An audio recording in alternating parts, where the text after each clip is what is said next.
Vamos a invitar en un primer momento al doctor Francesco Molestina Neumann, abogado experto en Derecho Laboral y Seguridad Social, director de práctica laboral de Pérez Bustamante y Ponce, abogado por la Pontificia Universidad Católica del Ecuador, cuenta con una maestría en Derecho por Northwestern University y una maestría en Administración de Empresas. Su práctica combina una sólida especialización en Derecho Laboral y de Empleo con un profundo entendimiento del derecho constitucional aplicado al ámbito laboral, lo que le permite abordar los conflictos y riesgos desde una perspectiva integral y garantista. Le damos la más cordial bienvenida al doctor Molestina con su ponencia Origen y razón de ser del derecho del trabajo, impacto de los derechos laborales en la actividad económica empresarial. Doctor.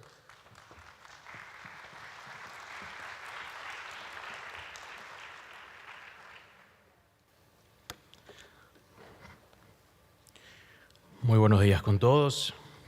Bueno, es realmente un honor para mí haber recibido la invitación para formar parte de este prestigioso panel, de este prestigioso congreso por parte de la Corte DICE y del Instituto de Estudios Laborales.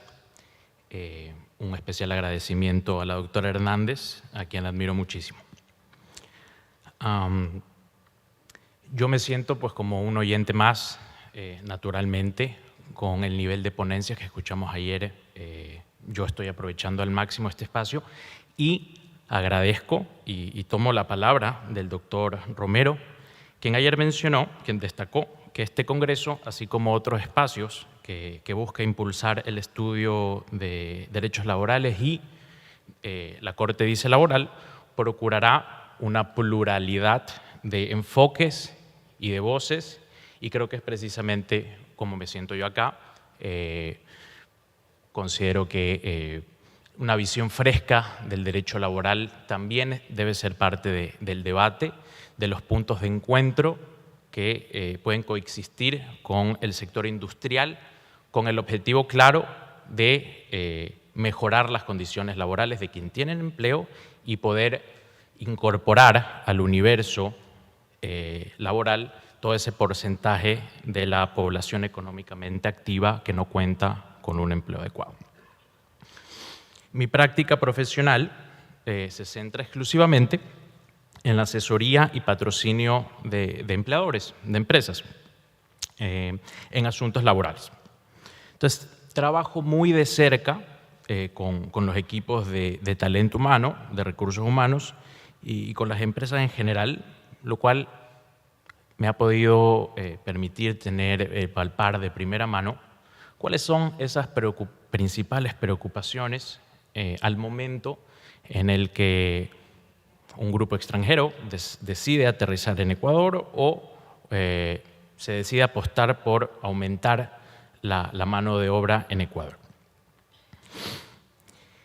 El derecho del trabajo, perdón, tengo el control. Okay. Entonces, el derecho del trabajo nace como una respuesta jurídica, política y ética frente a una realidad innegable y que continúa hoy en día. La relación entre el empleador y el trabajador es históricamente asimétrica. Durante la Revolución Industrial, la ausencia de normas que regularan la libertad contractual permitió abusos y condiciones indignas. Entonces, el derecho del trabajo emerge como una herramienta de equilibrio y como un mecanismo adecuado para aplicar en reglas jurídicas, el principio de dignidad humana en el mundo productivo. Ahora bien, hoy, en pleno siglo XXI, los desafíos definitivamente han cambiado. Los desafíos han cambiado. No se trata solo de proteger al trabajador frente a una subordinación jurídica, sino también proteger el empleo en sí mismo y de garantizar que las empresas puedan generar más y mejores oportunidades de trabajo formal y sostenible. Entonces, tenemos que el derecho del trabajo bien diseñado no constituye un obstáculo para la inversión o para la generación de empleo, sino es una infraestructura institucional que otorga certeza, estabilidad y confianza a los actores económicos y sociales.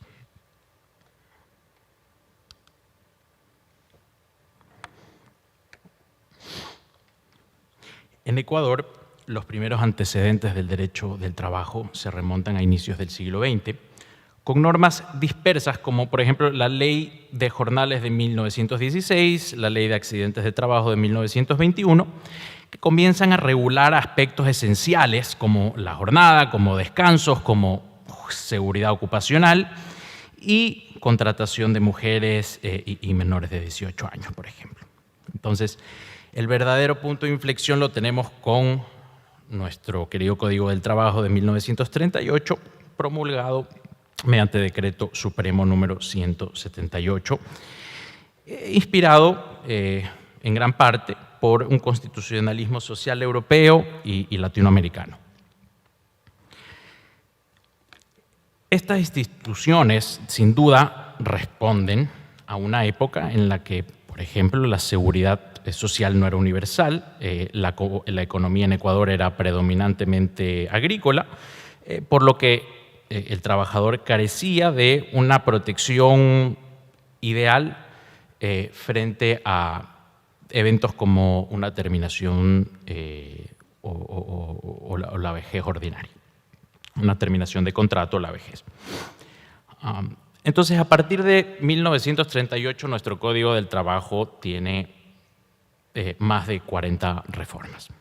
Muchas de ellas, y me sabrán dar la razón, muchas de estas enmiendas son reactivas, son motivadas por coyunturas, por acuerdos o por presiones políticas o crisis económicas. Y en su mayoría considero que procuran brindar a los trabajadores de mayor protección y estabilidad, pero que también hay que decirlo, ha contribuido al crecimiento de una informalidad que hoy oscila en el 58.4% según cifras del INEC en el 2025. Me gustaría repasar ciertas reformas a manera de ejemplo que ha tenido nuestro Código del Trabajo desde 1938 para ilustrar cómo aquellas reformas definitivamente no han obedecido a una política de Estado, sino más son reformas péndulo que flexibilizan y aprietan por otro lado. En una década son más flexibles, incluso veremos que son de tendencias de distintos gobiernos, pero no vemos una ruta clara o cuál es el camino para poder garantizar el derecho fundamental al trabajo y mejorar las condiciones y agregar oportunidades de empleo. Entonces, en 1971, por ejemplo, impulsado por el expresidente Velasco Ibarra, se incrementa el valor de las utilidades a un 15%, un poco como respuesta a presiones sindicales del sector bananeros. Y también, bueno, esta novedad de las utilidades inspirada, que lo vamos a ver más adelante, cómo nace el derecho de las utilidades con el origen mismo del Código del Trabajo. En 1983, en el gobierno de Febres Cordero, se establece la posibilidad de que el empleador termine, mediante la figura del desahucio, un contrato de trabajo de forma unilateral. Recordamos que esta figura se mantuvo hasta abril del 2015, cuando se elimina la figura del contrato a plazo fijo. En 1990, con el gobierno de Rodrigo Borja, se introducen modalidades de trabajo parcial, a tiempo parcial y temporales, buscando fomentar empleo juvenil y también de mujeres. Hay evidencias inmediatas de reactivación de puestos de trabajo, pero pues en el mediano y largo plazo no se vio ningún cambio positivo ni a favor de estos grupos tampoco. Entre 2000 y 2001, las conocidas Ley Trole 1 y Trole 2 se regula también el contrato por hora, la intermediación laboral, que en aquella época todavía estaba regulada y no prohibida. Se abaratan costos laborales, pero también se adoptan medidas consideradas como precarias.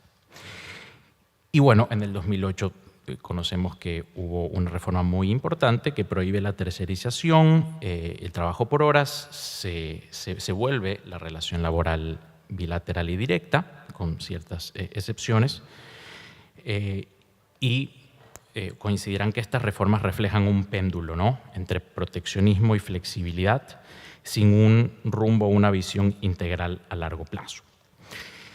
Pero en el 2008 sí ocurre algo trascendental, y es que la Constitución eleva el trabajo a la categoría de derecho fundamental y eje del desarrollo humano integral, reconociendo la intangibilidad de los derechos laborales y su conexión con los estándares de la Organización Internacional del Trabajo.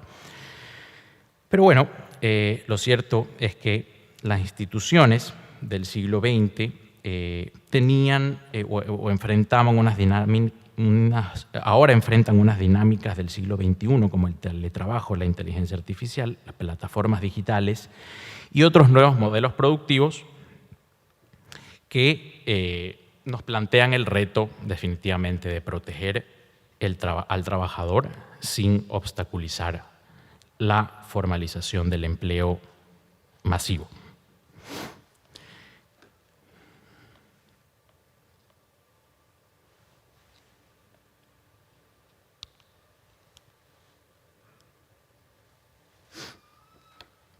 El INEC reporta que solo el 37% de los ecuatorianos en edad de trabajar tiene un empleo adecuado, que el subempleo oscila el 18% y la informalidad supera el 52%, y que entre los jóvenes el desempleo ronda el 9.5%.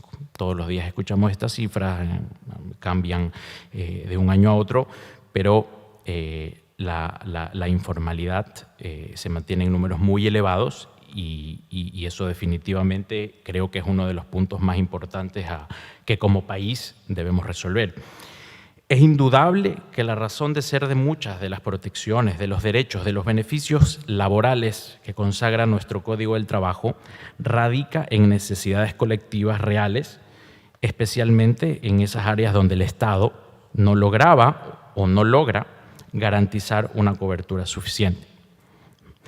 Se busca compensar adversidades, equilibrar la balanza en definitiva, aunque algunas normas también hemos visto responden a presiones sindicales o presiones económicas o incluso pues, presiones internacionales.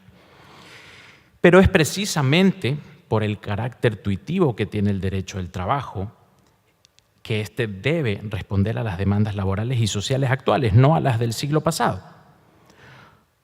Ayer se mencionó en la primera mesa, se discutió respecto del principalismo y el positivismo, sobre qué tipo de jueces necesitábamos como sociedad. De esto habló el doctor José Antonio Sandín, sobre los problemas que puede traer un principalismo fuerte en la sociedad por parte de quienes administran justicia, como nos comentaba ayer el profesor Peña, y cómo la clave podría ser encontrar un equilibrio entre ese principalismo fuerte, con interpretaciones, con unos límites tanto flexibles en cuanto a los principios, así como también evitar un positivismo ciego que ignore una realidad económica y social innegable.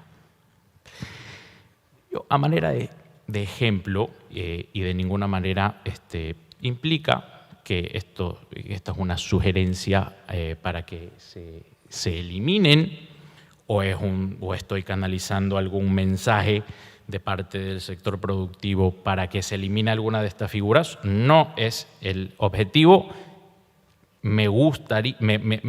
Quisiera que estemos conscientes que son preocupaciones del sector productivo que constituyen obstáculos y desincentivos en ciertas formas para la inversión. Por lo tanto, no X, no las redes sociales, estos son los espacios adecuados para que los actores del derecho laboral en Ecuador tratemos de buscar acuerdos, y creo que la coyuntura política y el momento en el que se está viviendo pues, también es relevante.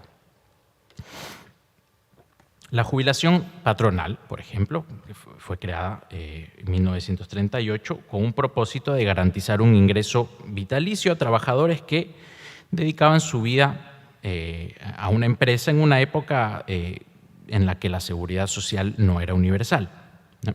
Sabemos que hoy coexisten con la jubilación ordinaria por vejez del IES, generando una doble obligación que vuelve a Ecuador un país que Ecuador es el único país en el mundo que tiene, en el que el empleador tiene la obligación de aportar, de realizar un aporte a la seguridad social todos los meses, pero también tendrá la obligación de asumir una pensión patronal o un fondo global en caso de que se configuren los requisitos del artículo 216. En la mayoría de países latinoamericanos, como Colombia, como Perú, como Chile, México, Argentina, las pensiones dependen de sistemas contributivos o incluso en otros países también de fondos privados voluntarios, no de una obligación directa del empleador. En Ecuador, el empleador financia una pensión paralela e irrenunciable, incluso si el trabajador ya tiene derecho a percibir una jubilación por parte de la Seguridad Social. El 40%, según cifras del Consejo de la Judicatura, en el 2023, el 40% de los litigios laborales fueron producto de este derecho, ¿no?, de la jubilación patronal. Y en el 2022 el Banco Central del Ecuador estimó que la jubilación patronal podría reducir entre el 8 y el 12% la formalización laboral en sectores de intensa mano de obra. Esto por supuesto, sin mencionar la tragedia que implica que lamentablemente se tomen decisiones, muchas veces abusivas, de terminar contratos de personas que están cerca de cumplir 20 años de trabajo. Es una realidad, no es un planteamiento. Es una realidad que no se puede negar y que tenemos que plantear ideas para resolverlas.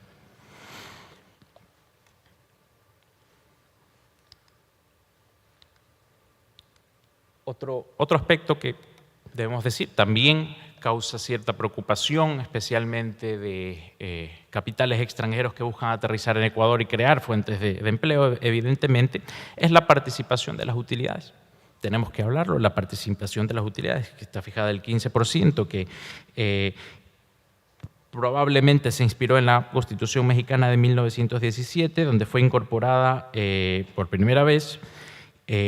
Hoy solo México y Ecuador las mantienen como un derecho obligatorio y universal. Y aquí no incluyo, por ejemplo, a Perú, y el doctor después podrá, tal vez si lo desea explicar, pero en Perú depende del tipo de industria y al menos debes contar, si no estoy mal, con 20 trabajadores. Entonces, esta figura de las utilidades, del pago de la participación de utilidades desde un solo trabajador, solo existen actualmente en México y en Ecuador. La diferencia es que en México hay un tope de 3 sueldos en las utilidades por trabajador. Esto en algo ayuda a las compañías a tener una mayor previsibilidad de cuánto es lo máximo que les va a costar un año, poder hacer estimaciones reales en sus presupuestos. Y es curioso, ¿no?, porque en el 2021 en México se pone el tope a las utilidades y coincide cuando se elimina la posibilidad también de la tercerización o el outsourcing en el 2021 en México. Lo hicieron como una forma de compensación para las empresas que iban a tener que asumir directamente a los trabajadores que estaban indebidamente intermediados. Tal vez eso hubiese podido ser una opción en el 2008, por ejemplo. Entonces, por supuesto, la propuesta no es eliminar este derecho, pero sí por ahí rediseñarlo bajo criterios de proporcionalidad y sostenibilidad. Más aún cuando, si bien no hay una cifra oficial exacta de pero se puede abstraer por ciertas inferencias. Por ejemplo, en abril del 2025, cerca del 19% de la población económicamente activa recibió utilidades, más o menos 1.6 millones de personas, que equivale al 9% de la población de Ecuador. Entonces, claro, ¿cuántas personas reciben utilidades en Ecuador? Perfecto. también implica un desincentivo para la inversión, obstáculo para la generación de empleo, sí, también. Entonces, esos son dos puntos que están ahí y tenemos que abordarlos y encontrar una solución para que no sean un obstáculo de la generación de empleo. En honor al tiempo, la seguridad jurídica es el oxígeno del sistema laboral, tanto para el trabajador, pero especialmente para las empresas, y ese es el mensaje que quisiera dejar.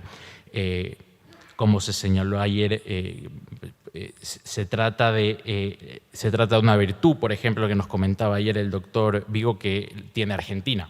Bueno, Ecuador carece lamentablemente de esa virtud en muchos aspectos.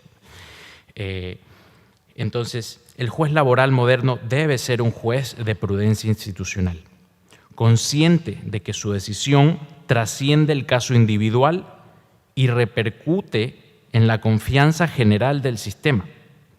La seguridad jurídica también protege al trabajador al garantizarle estabilidad, transparencia y previsibilidad sobre sus derechos y obligaciones. Cuando el sistema es predecible, todos ganan. Se fomenta la inversión, se reduce la litigiosidad y se fortalece el empleo formal. Finalmente, como una pequeña idea de hoja de ruta, la modernización del derecho del trabajo ecuatoriano debe basarse en corresponsabilidad y evidencia técnica de las reformas y propuestas que se buscan implementar. Yo sí considero que se debe reformar el Código del Trabajo con un enfoque técnico y gradual, reconociendo, por ejemplo, la heterogeneidad productiva del país. No se puede exigir lo mismo para pymes y para empresas grandes. No solo me refiero en cuanto a seguridad industrial, seguridad ocupacional, sino en otras obligaciones que también deberían ser proporcionales, al igual que lo deberían ser, por ejemplo, las inspecciones y los controles de trabajo. Incentivar los controles en función de los riesgos y evaluar el impacto real de las normas laborales antes y después de su implementación, midiendo su efecto en la generación de empleo formal. Incentivar la inclusión laboral de jóvenes, mujeres y personas en reinserción también. Es una buena idea hacerlo mediante reducciones temporales de aportes o incentivos fiscales, como se ha intentado hacer en algunas ocasiones, y simplificar las modalidades temporales de contratación. En el 2024, el 66% de contratos que se registraron en el SUT fueron contratos temporales. Por lo tanto, en lugar de tener 15 contratos especiales que aplican para una u otra industria en circunstancias especiales, ¿por qué no volvemos al contrato a plazo fijo general? Si es algo que ya está ocurriendo con el 66%, la mitad de los contratos en un año. Es simplemente transparentar una realidad y no esperar más bien que se busque darle la vuelta a la norma. Adaptemos la norma a las situaciones que vivimos hoy en día. La meta no es reducir derechos, por supuesto, sino actualizarlos para ser sostenibles, permitiendo una mayor inserción de trabajadores en el empleo formal y, en definitiva, un derecho del trabajo moderno y prudente puede ser la mayor herramienta para la productividad de la inversión y la justicia social. Como lo dijo la Corte Constitucional en el 2023, en su sentencia 001-2023-IN, el trabajo digno no es solo el salario, sino también la oportunidad de un empleo formal. Gracias.